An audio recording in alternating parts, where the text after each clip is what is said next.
Sombrero.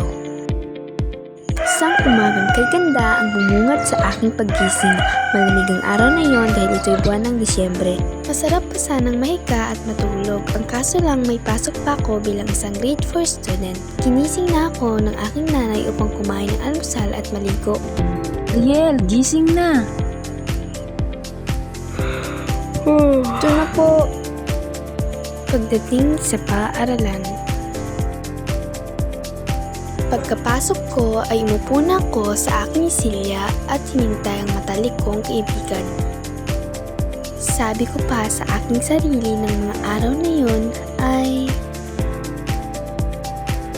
di muna ako maglalakad-lakad kasi hintayin ko muna mga kasama ko. Biglang dumating ang mga kaklase kong lalaki. Sobrang iingay nila at kahit sinasaway na sila ng mga iba pa naming kaklase ay hindi pa rin sila tumatahimik. Hindi ko na lamang pinansin at nagpatuloy pa rin ako sa aking ginagawa. Ilang minuto pa ang nakalipas at mas lalo pa silang nag-iingay, dagdag pa ang kanilang mga gantihan at harutan.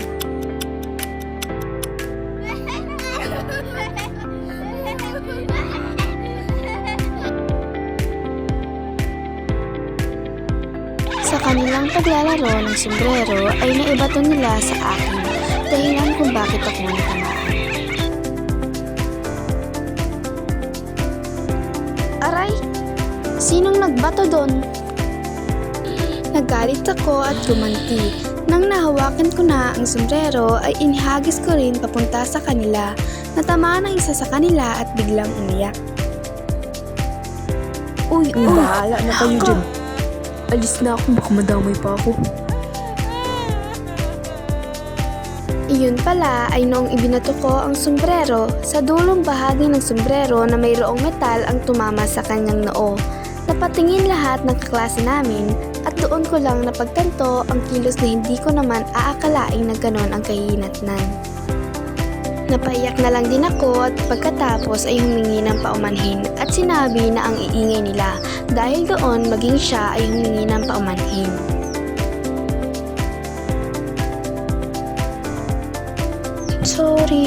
Sorry. Pasensya na rin kasi maingay kami ng mga kasama ko. Pasensya na rin pala kasi ako yung nakabato ng sombrero. Pagkatapos ng pangyayaring iyon ay umuwi akong parang itchik sa sobrang pag-iyak. Pagka-uwi sa bahay, iniisip ko ng mga araw na iyon.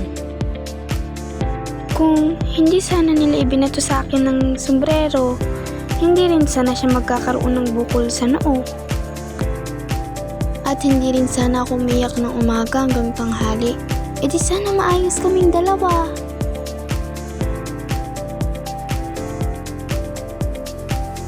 Aral, sa pagganti mo ay may maaaring dalawang kalalabasan. Ito ay kung makakabuti sa iyo at para sa iba, at ang isa naman ay makakasama sa iyo at sa iba.